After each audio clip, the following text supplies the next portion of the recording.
Bien, estando allí en Filipenses capítulo 1, a manera de introducción, haremos primero una especie de preámbulo acerca de la historia de la iglesia.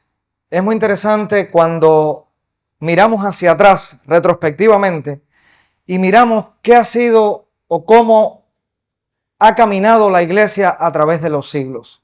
Es muy interesante hacerlo porque, como alguien ha dicho en ocasiones, lo he escuchado varias veces, que cuando uno conoce la historia o cuando uno no conoce la historia, está condenado a repetir los mismos errores que anteriormente se cometieron. Diciéndolo de otra manera, cuando nosotros conocemos la historia, entendemos los puntos débiles, puntos fuertes que a través de la historia condujeron, dieron resultados, ya sea en una empresa, ya sea en una familia, ya sea en este caso en la iglesia. Y cuando uno mira a la iglesia desde el primer siglo de nuestra era, después de Cristo, cuando Cristo, nos dice la Biblia, que se encarnó, se humanó, después de 1500 años, 1600 años hacia atrás, haberse ya dedicado tiempo Dios para revelar todo el Antiguo Testamento, donde Dios forma una nación que se llama la nación de Israel. De ahí levanta hombres que fueron escribiendo a través de todas las épocas las escrituras del Antiguo Testamento, donde hay historia, poesía, libros de sabiduría, libros de profecía, y así varios libros que fueron recogidos llamados el Antiguo Testamento para el pueblo de Israel, libros que fueron dando a luz de manera simbólica, representando lo que Cristo vendría a ser.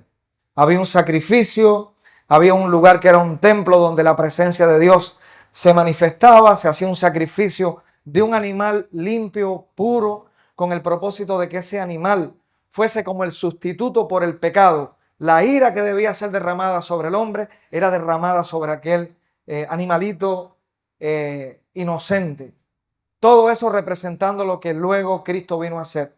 De manera tal que cuando Cristo se humana y va a comenzar su ministerio con 30 años aproximadamente, Juan el Bautista, un profeta de Dios, dijo: he aquí el Cordero de Dios que quita el pecado del mundo. ¿Por qué el Cordero de Dios? Porque eso traía a la luz todo lo que en el Antiguo Testamento se iba representando en los sacrificios. Una vez que Cristo viene, Cristo levanta un grupo de discípulos, los apóstoles, y después de 3 años, Cristo muere en una cruz. Muerte que todos entendemos que la Biblia explica que fue esa muerte sustituta donde Él moría siendo el Cordero de Dios, aquel hombre, pero totalmente Dios, Hijo de Dios, que vino a morir en una cruz para Él satisfacer la demanda de justicia de Dios Padre. Dios es santo, justo, y por lo tanto debe pagar, debe condenar al pecador que le ofende. Cristo vino a convertirse en el sustituto por ese pecador. Cuando Él murió en la cruz, cargó el pecado, dice Isaías, de todos nosotros, para referirse a aquellos que ya han creído en Cristo como Salvador. Luego que Cristo muere, nos dice la Biblia que resucita, un hecho irrefutable, innegable, por varias razones que ahora en este momento no podemos estar analizando. Pero Cristo resucita, asciende al cielo y comienza una nueva etapa. Y es el Antiguo Testamento, era el pacto antiguo, el antiguo pacto, donde Dios se manifestaba a través del templo, un sacerdocio, los sacrificios. Y ahora Cristo viene a ser el sacerdote, el sacrificio y el Rey de Reyes. En Cristo comienza un nuevo pacto, y con ese nuevo pacto la iglesia del nuevo pacto. ¿Cómo se desarrollan los primeros siglos y de ahí en adelante la historia de la iglesia? Todo esto es para llegar a Filipenses. Pero tener un preámbulo histórico. Bien, comienza Cristo cuando va a ascender al cielo dando una comisión a sus discípulos, que llevaran la fe siendo testigos de Él a través de toda Jerusalén, Samaria, Judea, Samaria y hasta lo último de la tierra. Así sucedió. Comenzaron a fundarse nuevas iglesias a través del testimonio y la predicación apostólica. En aquel momento, partiendo de Jerusalén, comenzó a extenderse el evangelio por todo lo que en aquel momento se conocía como Asia Menor, donde se encuentra la iglesia, la cual estudiamos hoy, Filipenses, donde estaban los filipenses, y así se fue extendiendo por Europa. Una realidad que experimentaron las primeras iglesias de estos primeros siglos fue la intolerancia, primeramente por los judíos que no aceptaron a Cristo como el Mesías, y en segundo lugar también por el Imperio Romano propiamente, pues chocaba abiertamente con intereses políticos existentes en ese entonces. Pero de esa manera fueron desarrollados los primeros siglos de la iglesia, donde fueron extendiéndose y fundándose muchas iglesias en muchos lugares. Se establecieron también maneras de reunirse para determinar doctrinas básicas de la Biblia, se le llamó concilios, donde líderes se reunían y ahí determinaban las doctrinas, la Trinidad, qué es el Espíritu Santo, cuál es la deidad de Cristo, y así diferentes doctrinas que ante las diferentes religiones paganas y ante las diferentes herejías que se levantaban, estas doctrinas fueron los pilares para que la iglesia continuara en su sana enseñanza. Llega un momento que se le llama, y ahí entra lo que hoy los católicos romanos le llaman, nosotros somos la primera iglesia. Realmente la primera iglesia, esa iglesia universal apostólica, se le conoció en un momento como la iglesia católica, pero no católico romana, como hoy se conoce, sino católica. La palabra católica viene del latín, viene de la palabra holístico, que significa universal. La iglesia universal de Cristo. Y así se dio a conocer en esos primeros siglos para identificar aquella iglesia que venía derivándose directamente de la enseñanza de Cristo. Pasan los siglos y comienza otra etapa para la iglesia. En el siglo IV, la iglesia, que tenía una sede en Roma, que luchaba con muchas interpretaciones, llegó a enfrentar decadencia en algunos aspectos doctrinales, espirituales, porque si no hay una buena doctrina, el resultado espiritual no va a ser bueno y por lo tanto puede haber una decadencia moral también. Eso comenzó a suceder en la iglesia. La iglesia sufrió una división, la iglesia de Occidente, la iglesia de Oriente. Una se llamó la ortodoxa y la otra tomó el rumbo de la iglesia católica, que derivó en la iglesia católico-romana, tal y como hoy se conoce en la historia. En el siglo XVI aparece una nueva etapa para la iglesia, donde de manera, pudiéramos decir, muy radical, hubo un comienzo recurriendo otra vez a las doctrinas del primer siglo apostólicas, y fue el nacimiento de la iglesia que se ha llamado la iglesia de la Reforma. ¿Lo han escuchado? La iglesia de la Reforma, la etapa de la Reforma protestante, como muchos han conocido. ¿Por qué protestante? Bien, porque un grupo de líderes, dentro de ellos Martín Lutero, que era un sacerdote católico romano, él dijo, bueno, tenemos que retomar las doctrinas de la gracia, de la fe, de la escritura, de solo Cristo, que en el camino se agregaron algunas tradiciones que fueron desvirtuando la esencia del evangelio. De ahí surge la iglesia conocida hasta hoy, reformada, protestante, pues hay un nuevo recomienzo, tomando las doctrinas esenciales de la palabra de Dios, predicadas en el primer siglo. Hombres que Dios levantó en ese tiempo fueron pilares para escribir obras que esclarecían las doctrinas esenciales de la Biblia, y así el decursar del tiempo. Ya los siglos acercándose hacia el siglo XX, ya el evangelio estaba extendido por casi todo el mundo. África, muchas partes de Europa, Asia, bueno, ya lo acabo de mencionar, las Américas, es decir, se había extendido el evangelio a través de la obra llamada misionera. O sea, muchos salían a diferentes lugares hasta el evangelio extenderse. Y llegamos hasta hoy con una iglesia contemporánea que ya hoy no solamente sale a caballo, en naves, a pie, como en el primer siglo, sino que hoy tenemos muchas maneras de poder dar a conocer el mensaje del evangelio, las redes sociales, la televisión, muchos medios audiovisuales y de comunicación que existen hoy, que tiempo atrás para nosotros los cubanos hasta hace quizás 10 años eran muchos, incluso desconocidos.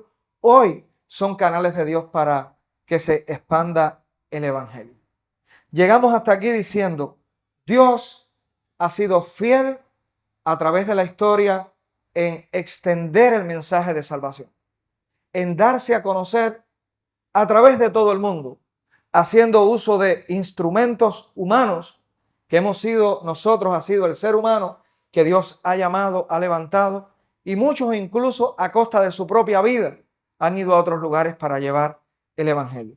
Hoy en día en Cuba podemos hablar y hablar de Cristo sin grandes amenazas. Nuestra vida no está en juego por hablar de Cristo. Bueno, quizá algún hecho excepcional, pero hay países, por ejemplo, donde ha habido un arraigo fuerte a las creencias islámicas, donde ha habido islámicos radicales que le han arrebatado la vida a muchos misioneros por llevar el mensaje del evangelio. Y así ha pasado en diferentes contextos culturales donde ha llegado el evangelio. Hoy, precisamente en este pasaje que vamos a estar meditando, hoy vamos a encontrar al apóstol Pablo hablando del progreso del evangelio. La palabra progreso en este pasaje es una palabra que originalmente la palabra apunta a una imagen. La imagen de progreso en este texto quiere decir o ilustra a una persona que va abriendo un camino dentro de la maleza, donde hay pudiéramos decir, una vegetación espesa y una persona que va abriendo camino y progresa en su camino. También la imagen de progreso en este pasaje puede traducirse como aquel que golpea, que rompe, que quiebra lo que está delante para seguir avanzando. Pues vamos a ver en este pasaje de la Biblia, Pablo gozándose.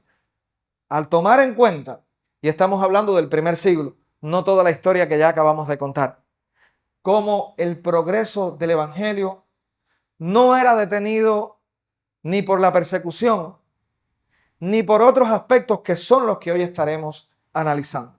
¿A dónde nos lleva entonces el pasaje de hoy? Bien, a entender cómo Dios soberanamente, providencialmente, hasta el día de hoy, ha llevado su obra de salvación.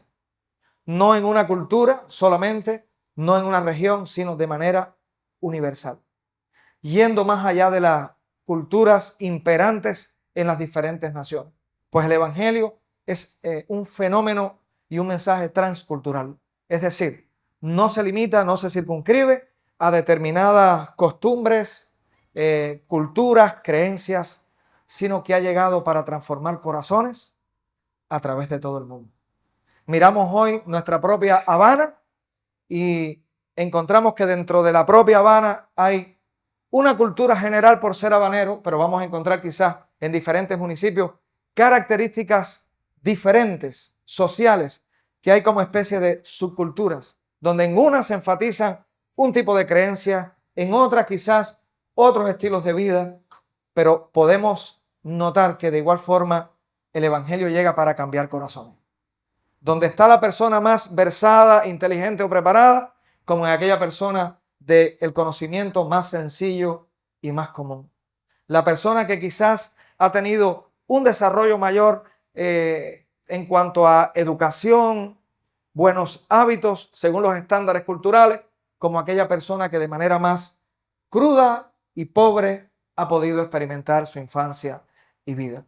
Porque el evangelio llega para transformar corazones a cualquier estrato social. Porque donde quiera que haya un ser humano, existe la misma necesidad. No importa quién sea, ni cuáles condiciones tenga de vida, necesita el mismo mensaje de salvación. El problema fundamental que hoy y a través de la historia el ser humano ha experimentado siempre ha sido el mismo. El vivir separados de Dios, de aquel quien lo creó, inmerso en su pecado y solamente esperándole el derramamiento de la ira de Dios. Vayamos entonces a este pasaje para ver la manera en que Pablo nos habla de la forma en que Dios llevaba el progreso del evangelio en aquel momento ante circunstancias que humanamente hablando no parecían ser muy favorables. Pero Dios es Dios y en este pasaje podemos confirmar o constatar una vez más que para Dios aquellas cosas que para el ser humano son llamadas crisis, para Dios pueden ser oportunidades. Aquellos momentos en los cuales nosotros podemos ver un problema una situación difícil, en Dios puede ser una oportunidad para crecer, para desarrollo, para expandir nuestra vida, para que nuestra fe crezca y para que otros también puedan experimentar el conocimiento propiamente de la Biblia y del mensaje de salvación. Filipenses capítulo 1, vamos a tenerlo en pantalla posiblemente. Filipenses capítulo 1 a partir del versículo 12. Una vez que estemos ubicados en él, hacemos una oración. Señor, gracias por esta nueva oportunidad de ir a tu palabra. Gracias porque tu palabra es viva, es eficaz, más cortante que espada de doble filo. Asimismo ella se presenta, porque penetra hasta lo profundo del corazón. Y hoy pedimos, Señor, que si es tu voluntad, de esa manera tu palabra pueda una vez más calar profundamente en nuestra mente, en nuestro corazón, para confiar, para depender cada día más de ti, para que en nosotros haya esa actitud de rendirnos y adorarte cada día más. Pedimos, Señor, que este tiempo pueda ser también un tiempo de edificación para todos los presentes. En el nombre de Jesús, amén. Bien, leemos los primeros versículos, los versículos a partir del 12. Filipenses capítulo 1, versículo 12, y dice así: quiero que sepan, hermanos, Pablo dirigiéndose a esta iglesia, que las cosas que me han sucedido han redundado, o sea, han venido a ser más bien para el progreso del evangelio. Pablo comienza describiendo cuáles son las circunstancias que rodean su vida. ¿Qué es lo que él está experimentando? Que han venido a ser, dice el pasaje, han redundado más bien para el progreso del evangelio. Es decir, Pablo está diciendo, estas cosas que me están pasando, estas cosas que me están sucediendo, han venido a ser de provecho para que muchas otras personas puedan conocer el mensaje del evangelio. Progreso, ya decíamos que tiene que ver directamente con aquel desarrollo, aquel caminar hacia adelante donde posiblemente muchas cosas tengan que ser rotas para que se pueda avanzar. La maleza o algún obstáculo fuerte que de manera natural impide el avance. ¿Qué es el evangelio que progresa? Bien, debemos una vez más replantear. El evangelio entendemos que es una palabra bíblica que denota una buena noticia. O sea, evangelio no es un concepto, no es una noticia, no es unas normas para que el hombre cumpla y les ayude a vivir bien, sino la palabra evangelio habla de una buena noticia que trae socorro en medio del peligro y del problema. Esas son las buenas noticias. Y en este caso, evangelio, cuando vamos a la Biblia entendemos que es el mensaje, la noticia de que el Hijo de Dios, Jesucristo, se hizo hombre, vino a esta tierra, murió en una cruz para cargar con la condenación que el pecador merecía por su pecado. Las buenas nuevas incluyen también que Jesucristo no solamente murió, sino que resucitó, que ascendió al cielo para traer una promesa de vida eterna, para traer perdón por los pecados y una esperanza de que un día este cielo y esta tierra pasarán y que habrá un reencuentro con Dios para toda una eternidad. Habrá cielo nuevo y tierra nueva, nos dice la Biblia, y cuerpos renovados para aquellos que han creído en Cristo, así lo dice la palabra de Dios. Noticia que para el mundo, como dice Pablo, es locura para aquellos que no creen, pero para aquellos que creen es poder de Dios, es palabra de vida y que trae gozo, alegría y expectativa ante la vida que vivimos. Ese es el mensaje de salvación del evangelio. Y para todo aquel que cree que es un pecador que vive separado de Dios y que tiene una profunda e inminente necesidad de encontrarse con Él a través del arrepentimiento. Bien, dice Pablo entonces que el evangelio estaba progresando. ¿Qué quiere decir? Que muchas personas estaban escuchando estas noticias y estaban aceptándolas para sí, ¿verdad? Eso significa el progreso del evangelio, que se extendía este mensaje y que mucha gente lo recibía. Bien, ¿cuáles eran las condiciones en las que este mensaje estaba progresando a las que Pablo se refiere? Repetimos otra vez el versículo 12. Quiero que sepáis, hermanos, que las cosas que me han sucedido han redundado más bien para el progreso del evangelio. Estos versículos que estamos viendo tienen como centro el progreso del evangelio. Ahora veremos cuáles son aquellas cosas que estaban sucediéndole a Pablo que colaboraron para que el evangelio fuese extendido. Vayamos al versículo 13 y dice así: de tal manera que mis prisiones se han hecho patentes en Cristo en todo el pretorio y a todos los demás. Miren cómo lo dice. Ha redundado para bien, para progreso del evangelio. Y el versículo 13, unido al anterior, dice, de tal manera, o sea, de tal forma, este ha sido el resultado. De tal manera que mis prisiones se han hecho patentes en Cristo en todo el pretorio y a todos los demás. ¿Qué significa esto? Bueno, lo primero, lo decíamos en el estudio anterior, en el análisis anterior de los primeros versículos del capítulo, que Pablo, según nos dicen estos pasajes, se encontraba en prisión. En Roma, precisamente estaba preso por predicar el evangelio. Precisamente sus prisiones se debían a que querían silenciarlo por llevar adelante el evangelio y todo lo que eso repercutía a nivel social. Porque entendemos que donde llega el evangelio de salvación y hay personas que aceptan este mensaje, se produce un cambio, ¿sí? Hay un cambio social.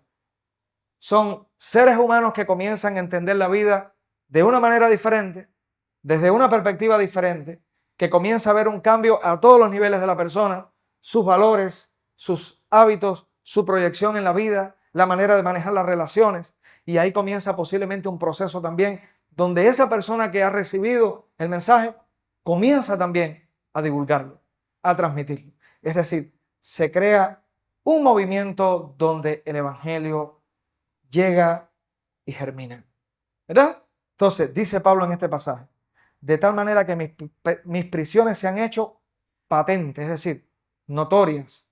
Ha habido un conocimiento y un impacto por mis prisiones.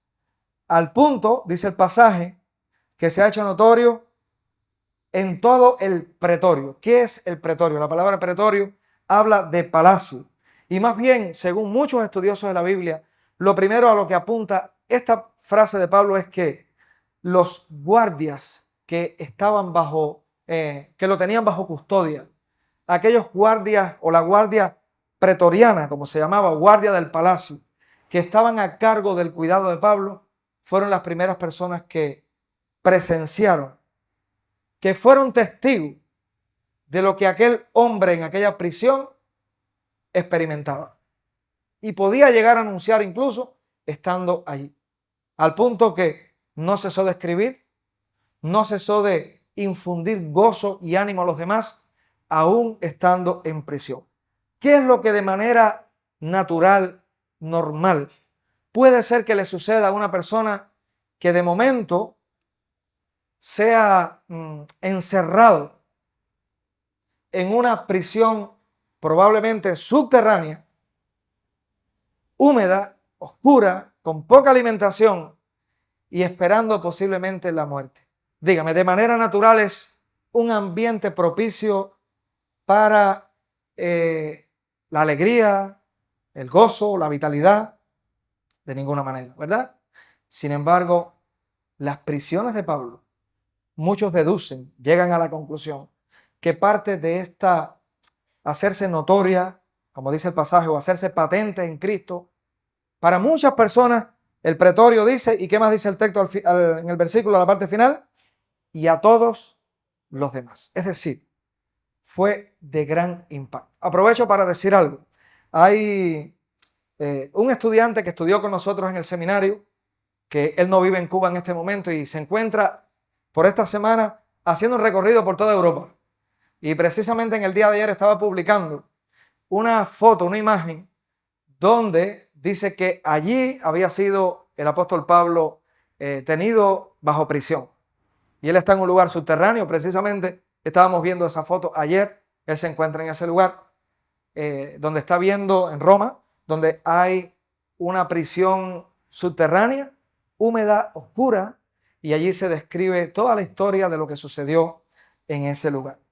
Bien, dice el pasaje que, o nos deja ver que al parecer todas estas personas que rodeaban a Pablo pudieron observar la paciencia, la mansedumbre, el ánimo, la vitalidad espiritual inquebrantable que este hombre expresa, bueno, en las palabras que han sido plasmadas en este pasaje de la Biblia.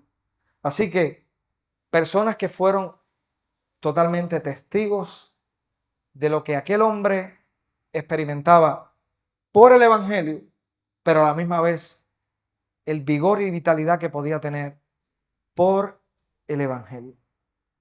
A tal punto fue el impacto, versículo 14, que nos dice el pasaje, que no solamente se hizo patente a todo aquel palacio, a todas aquellas personas y a todos los demás, como dice el texto, sino que hubo otro efecto también. Y la mayoría de los hermanos, cobrando ánimo en el Señor, con mis prisiones, se atreven mucho más a hablar la palabra sin temor.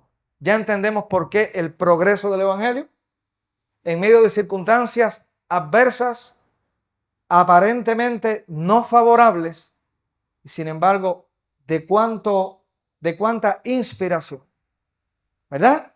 Y de cuánto ánimo estaba haciendo lo que sucedía en el apóstol Pablo. Y la mayoría de los hermanos, cobrando ánimo en el Señor, con mis prisiones, se atreven. La palabra atreverse es, se han llenado de coraje, de valentía, de osadía, se atreven mucho más. O sea, se acrecentó, creció en ellos aquella valentía, aquel coraje para hablar la palabra sin temor. Se hizo patente por la vida inspiradora de Pablo para todas aquellas personas que estaban custodiándolo, y a la misma vez su testimonio fue inspirador para transmitir ánimo para que muchos hermanos se atrevieran, la mayoría dice aquí, es decir, hubo un predominio de hermanos que fueron despertados para hablar la palabra sin temor. ¿Qué es la palabra? ¿A qué se refiere con la palabra? Por supuesto que la palabra de Dios. Es una palabra intercambiable con evangelio, con mensajes del evangelio, ¿verdad? Se atrevieron mucho más a hablar, a anunciar, a llevar adelante el mensaje de la palabra sin temor. En ese tiempo, una de las cosas las razones que podían despertar temor, precisamente es que tu vida podía estar en juego por llevar el evangelio. Hoy en día posiblemente, y hacemos una parada para hacer una aplicación, posiblemente muchos de nosotros hoy sintamos temor de hablar acerca de la fe que tenemos. No voy a decir levante la mano quien ha experimentado temor, pero vamos a pensar juntos. Puede ser que te pregunten, ¿tú eres cristiano? Bueno, háblame de tu fe. O esa es una manera si alguien toma la iniciativa para preguntarte. La otra es el tú, yo tomar la iniciativa y decir, bueno, Señor, yo quiero hoy hablarle a las personas de tu palabra. ¿Cuáles pueden ser algunas razones que despierten temor en nosotros? Una, que no seamos aceptados porque el mensaje que transmitimos no sea aceptado. Y nos puedan tildar de loco, ha pasado, de tonto, que ha pasado también, de mente débil, que ha sucedido, o que tienes un intelecto bajo guardado en una gaveta, porque para creer de esa manera Solamente tienes que haber dejado tu intelecto allí, guardado, congelado. Esa puede ser una. La otra es que puede crear separación y posiblemente alguien que en otros términos viviera una amistad, relación contigo, bueno, por tu fe puede ser que te deseche. Ha sucedido. Eso puede ser aspectos de temor hoy. Uno más puede ser que no te sientas preparado para preguntas que personas te pueden hacer. Porque déjeme decirle, como tantas veces yo he manifestado en muchas ocasiones, muchas personas tienen muy buenas preguntas, preguntas contundentes, pero lamentablemente a veces nosotros no tenemos buenas respuestas, porque no nos hemos preparado, por descuido, porque nos hemos sentido cómodos con lo que ya conocemos y falta el tener una buena respuesta. Déjeme decirle que si dedicamos tiempo para meditar profundamente en la palabra y todo lo que rodea el mensaje del Evangelio, hay buenas respuestas para cada pregunta que se nos haga. No podemos poner a Dios en un laboratorio para dar una visión científica de Dios. Imposible. Pero sí hay muchos argumentos, razonamientos bíblicos, lógicos, históricos, para llevar a una persona al menos a que pueda entender que muchas cosas en este mundo apuntan precisamente a la persona de Dios. Bien, muchas cosas pueden despertar temor, pero algo se sobrepuso al temor. ¿Qué fue lo que se sobrepuso al temor para que estos hermanos hablaran? Cobraron ánimo. ¿Y qué es ese ánimo? ¿Cómo se traduce ese ánimo? La convicción de ver a un hombre que por testificar de Cristo estaba dispuesto a morir. El ver la convicción de un hombre que aún en condiciones precarias se mantenía con el gozo, la vitalidad, la esperanza que solamente podía venir de Dios para mantenerse hablando o testificando de la manera que lo hacía. Incluso esta carta es un testimonio de eso. Cobraron ánimo. Una pregunta para ti y para mí hoy. ¿Qué determina que tú hoy testifiques, hables de la palabra de Dios? ¿Qué determina? ¿Qué te condiciona? Una, hay un ánimo fuerte, sobresaliente en ti, un gozo y una convicción que te impulsa a hacerlo porque quieres que otros conozcan lo que tú has conocido, o se impone el temor, que es más fuerte que tu ánimo para vivir escondiendo solapadamente sin dar a conocer aquello que hoy te hace decir, soy un cristiano. Entonces, es una buena pregunta para cerrar este punto. Hoy, ¿qué predominio hay en ti? El ánimo para que otros puedan conocer, para tú convertirte en un instrumento de Dios para que sea anunciado las buenas nuevas de salvación, o el temor nos inunda para que vivamos encerrados allí sin expresar todas aquellas cosas que hoy han transformado nuestra vida. Bueno, concluyendo este punto, damos paso al versículo 15 para ver otro aspecto importante. Hemos visto hasta el momento de qué manera el progreso del Evangelio continuaba hacia adelante desde la prisión, por el impacto que Pablo, preso, tenía para con los demás. Veamos otro elemento también que aparentemente no favorece para el progreso del Evangelio. Pero Dios, como ya decíamos, la crisis, el problema, la dificultad, Dios la puede convertir o revertir en oportunidades. Y eso lo puedes ver incluso en tu propia vida. Vayamos al versículo 15. Dice así, hablando ahora, refiriéndose Pablo a aquellos que tienen ánimo para hablar la palabra sin temor. Miren lo que dice. Algunos a la verdad predican a Cristo, y ahora la palabra usada ya no es hablan la palabra, sino predican, pero son términos que se refieren a lo mismo. El anuncio. Dice, predican a Cristo por envidia y contienda, pero otros de buena voluntad. Los unos anuncian a Cristo por contención, o sea, por pleito, por pelear, es lo que está diciendo el pasaje, no sinceramente, pensando añadir aflicción a mis prisiones, pero los otros por amor, sabiendo que estoy puesto para la defensa del Evangelio.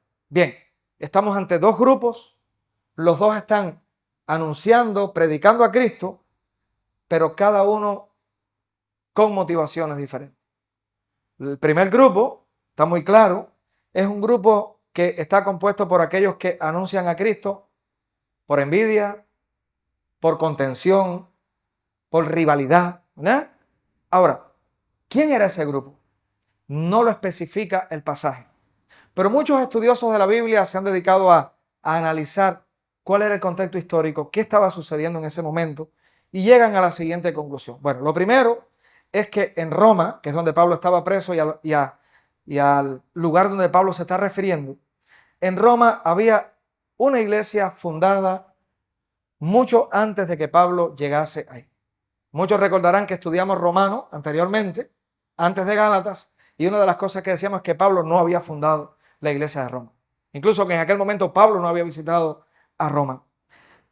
Bueno, una razón puede ser entonces que Pablo no había sido el fundador de esta iglesia. Por lo tanto, era una iglesia que se había desarrollado. Había personas prominentes que se habían levantado dentro de aquel movimiento del evangelio para precisamente predicar el evangelio.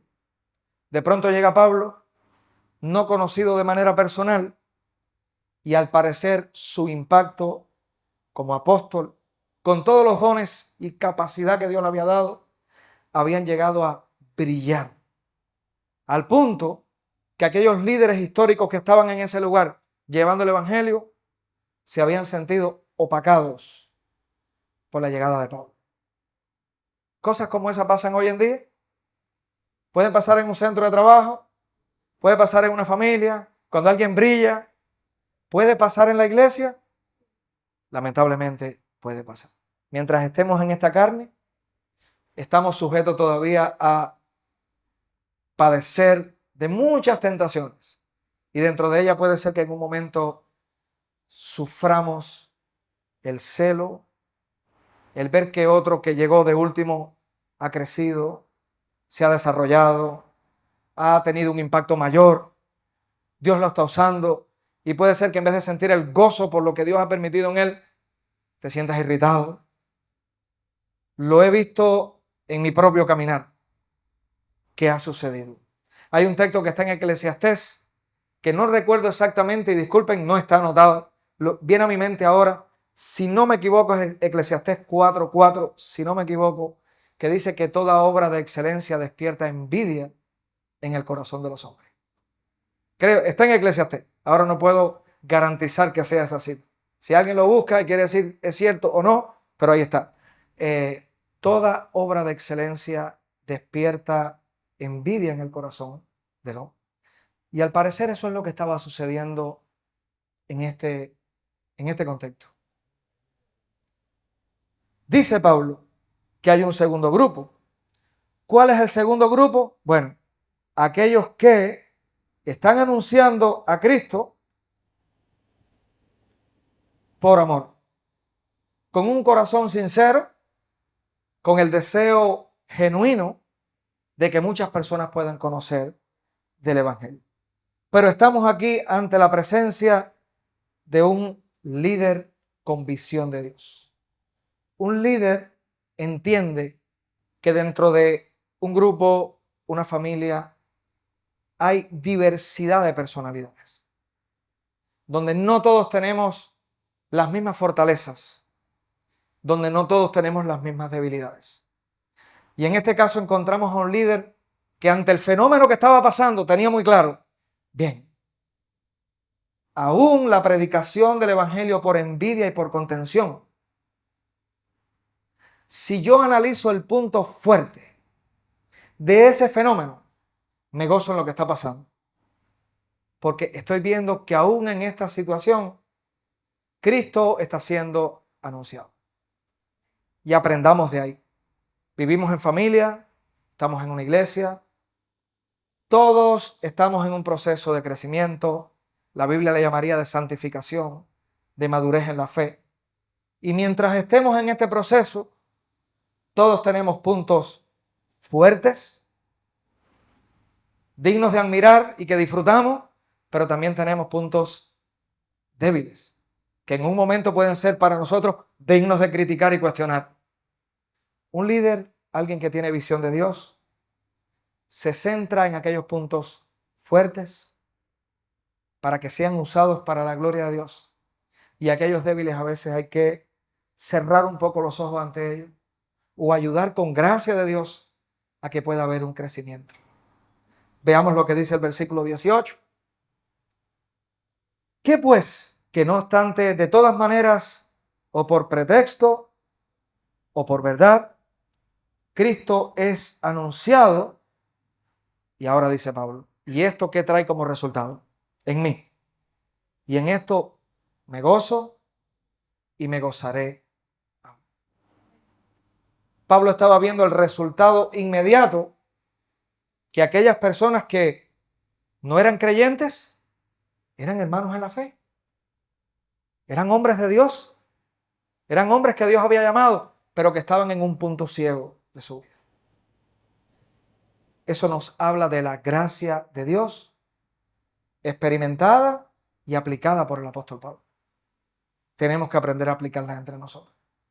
Pablo dice, hoy Dios está siendo glorificado en esa predicación, pero mañana puede ser que Dios esté siendo glorificado en el corazón de esos que lo hacen por envidia y por contienda, porque Dios va a traer restauración, porque Dios va a traer convicción del error que hay en ellos, y esa es la gracia de Dios.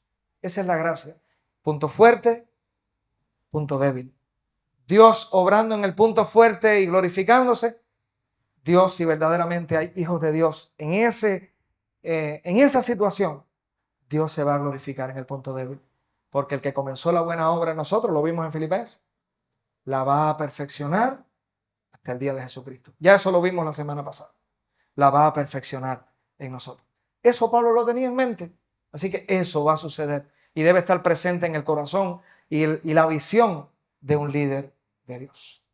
Tiene que estar presente en la visión de un líder de Dios. Dice Pablo, ¿qué pues? Entonces, que no obstante de todas maneras, o por pretexto o por verdad, Cristo es anunciado y en esto me gozo y me gozaré. Vamos a ir llegando ya al final de esta reflexión. Creo que hasta aquí está bien con lo que hemos visto. Solamente queremos leer los últimos versículos hasta el 30, haciendo ligeras observaciones. Dice Pablo, porque sé que por vuestra oración, esta es la conclusión, y la suministración del Espíritu de Jesucristo, esto resultará en mi liberación conforme a mi anhelo y esperanza de que en nada seré avergonzado. Antes bien, con toda confianza, como siempre, ahora también, será magnificado, engrandecido Cristo en mi cuerpo, o por vida, o por muerte. Pablo está hablando de una liberación y que oren por él, pero ahora nos deja ver, o les deja ver esta iglesia. De cualquier manera, suceda lo que suceda, cualquiera que sea el final de mi historia en este proceso de encarcelamiento, dice, Cristo va a ser magnificado. Magnificado significa magno, grande, engrandecido. Cristo va a ser engrandecido. ¿Qué significa que Cristo va a ser engrandecido? Mi vida va a ser un testimonio vivo de la gracia de Jesucristo. Mi vida va a ser un instrumento vivo del mensaje del Evangelio. Por vida o por muerte. No importa lo que pase, dice Pablo. Versículo 21. Porque para mí el vivir es Cristo y el morir es ganancia. Mis hermanos, palabras inspiradoras. Para mí el vivir es Cristo y el morir es ganancia. Mas si el vivir en la carne, o sea, en este cuerpo, resulta para mí en beneficio de la obra, no sé entonces qué escoger. Porque de ambas cosas estoy puesto en estrecho, teniendo deseo de partir y estar con Cristo, lo cual es muchísimo mejor, sabiendo que si se va de este cuerpo, va a la presencia de Cristo. Dice, pero quedar en este cuerpo es más necesario por causa de usted. Para Pablo estaba muy claro que un elemento esencial de su vida en esta tierra era ser un testimonio vivo del Evangelio de Jesucristo, precisamente para el progreso del Evangelio. Y confiando en esto, sé que quedaré, que aún permaneceré con todos ustedes para vuestro provecho y gozo de la fe, para que abunde vuestra gloria de mí en Cristo Jesús por mi presencia otra vez entre vosotros. Solamente les pido que os comportéis, que vivan como es digno del Evangelio de Cristo, para que, o sea que vaya a veros a ustedes o que esté ausente, oiga, llegue a mí la referencia de ustedes que estáis firmes en un mismo espíritu, combatiendo unánimes por la fe del Evangelio. Otra vez un punto clave. El progreso del Evangelio lleva consigo instrumentos. ¿Quiénes son esos instrumentos? La iglesia es el instrumento.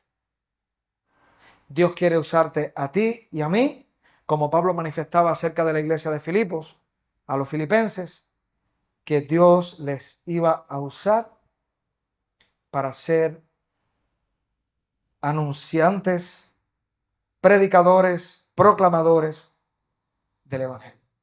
Miren cómo lo dice el pasaje, para que yo oiga de ustedes que están firmes en un mismo espíritu, combatiendo unánimes por la fe del Evangelio. ¿Qué significa? Llevando el Evangelio hacia adelante. Y en nada intimidados por los que se oponen. No tengan miedo. No se amedrenten, ni escondan, ni intimiden por aquellos que se oponen, que para ellos ciertamente el oponerse solamente es indicio de perdición, mas para vosotros de salvación. Y esto de Dios, porque a vosotros os es concedido a causa de Cristo, no solamente que creáis en Él, sino que padezcan por Él. Y ese padecimiento no está hablando del catarro, la COVID, el dengue, la chikungunya, no está hablando de eso. Está hablando de lo que tú y yo podemos experimentar cuando nos convertimos en instrumentos de Dios para anunciar el Evangelio. La oposición, la contradicción, el que no te entiende y puede arremeter contra ti, aquel que te rechaza, a eso es lo que se está refiriendo con el sufrir. A eso es lo que se está refiriendo. Pero este pasaje nos está mostrando como el gran privilegio cuando tú eres un instrumento de Dios. Y versículo 30, pues hay una realidad. Teniendo el mismo conflicto que habéis visto en mí, y ahora oís, o ustedes oyen, que hay en mí. O sea, desde quizás la seguridad de tu hogar, en tu habitación, en tu cuarto, desde lo oculto de tu hogar, de tu casa, es muy probable que no podamos ser proclamadores del Evangelio. Lo que este pasaje está sugiriendo es que en nuestro andar, en nuestro caminar diario, interactuamos con muchas personas, que haya en nosotros ese ánimo por encima del temor para hablar la palabra de Cristo, para testificar acerca de la fe que ya hemos conocido, en la cual Dios nos ha puesto, a la cual Dios nos ha traído. Así que, mis hermanos, el progreso del Evangelio es un testimonio del poder de Dios que ha operado en la vida de todos nosotros y que puede operar y transformar comunidades completas, una ciudad, un país, el mundo, y que de hecho lo está haciendo hasta el día de hoy. Hicimos un breve recuento de la historia de la iglesia, partiendo del siglo I y llegando hasta hoy. La iglesia, con sus aciertos y a veces con sus desaciertos, por mal entendimiento de la Biblia, porque a veces ha habido conflicto, porque estamos en este cuerpo y todavía no somos perfectos. Pero Dios ha llevado su iglesia hacia adelante. Dios ha hecho que persevere la iglesia de Jesucristo por siglos y siglos, siendo un testimonio y una luz a muchas naciones, transformando culturas y vamos a decir, y traspasando incluso barreras culturales, idiomáticas, idiosincrasias, para llegar a establecerse y cambiar y renovar corazones y mentes. Así que la historia no ha terminado. Y parte de esa historia somos nosotros.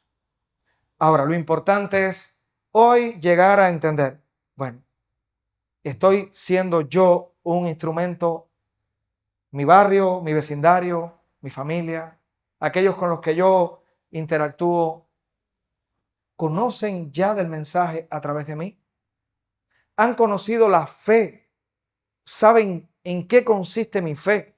Porque yo le he explicado detalladamente qué es lo que creo, por qué lo creo y cuáles son las implicaciones de eso que he creído en mi vida.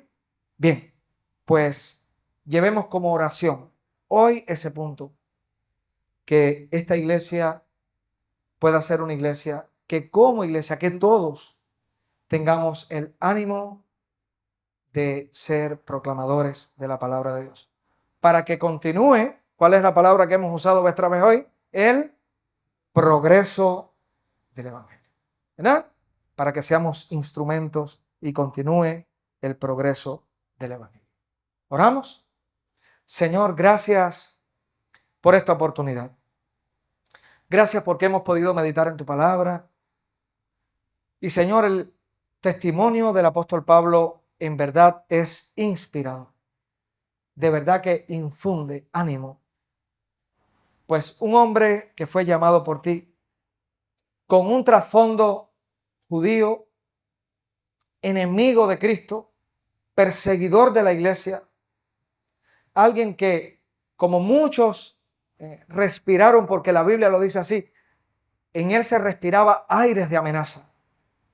Aquel que pedía cartas, permisos para perseguir a los cristianos y que en un momento fue transformado por ti y se convirtió en el apóstol de los apóstoles, en aquel que por tu gracia fue el que más profundamente escribió en tu revelación en la Biblia, en las cartas, aquel que trajo doctrinas esenciales inspirado por ti. Señor, deseamos como la iglesia de Roma, deseamos como la iglesia de Filipenses que recibía esta carta, ser inspirados por tu palabra, por tu espíritu, para pelear la batalla de la fe, para no sentirnos intimidados por aquellos que se oponen y ser un testimonio vivo para esta ciudad, para este país y a donde quiera que tú nos lleves. En este momento pido, Señor, de manera personal, por cada uno de los que están presentes en esta mañana aquí, que si en verdad han conocido a Cristo como Salvador y hoy se consideran hijos de Dios, puedan también entender el inmenso privilegio de poder ser instrumentos de Dios, canales de Dios para llevar este mensaje de salvación. La realidad es que el hombre vive hoy en desesperanza y aún más en las circunstancias que nuestro país está experimentando. El ser humano vive fatiga, tanto física como emocional, como psicológica, como espiritual. Hoy esta nación está buscando dónde aferrar su confianza y su esperanza. A veces lo hacen yendo o intentando irse hasta otro país. A veces lo hacen tratando de arrebatarle un beneficio que otro tiene para su propio beneficio. Porque el pecado sale más y más a la luz ante tanta necesidad. Señor, guíanos como iglesia para hacer luz en esta nación. Si es tu voluntad, haz que todos aquellos que hoy están aquí presentes, que ya son hijos tuyos, puedan salir hoy con un profundo compromiso en su corazón y un ánimo fuerte para hablar sin temor aquello que han conocido. Aunque no sean especialistas en la Biblia, no es necesario, pero que puedan decir aquellos que han visto, que han oído y que han experimentado. Haz que podamos salir hoy de estas puertas para afuera y que podamos ver almas desnudas, separadas de ti, que necesitan de ti. Que podamos mirar más profundamente al corazón de aquellos con los que cada día nos encontramos. Gracias por este tiempo. Señor, queremos ser instrumentos para el progreso del Evangelio. En el nombre de Jesús. Amén.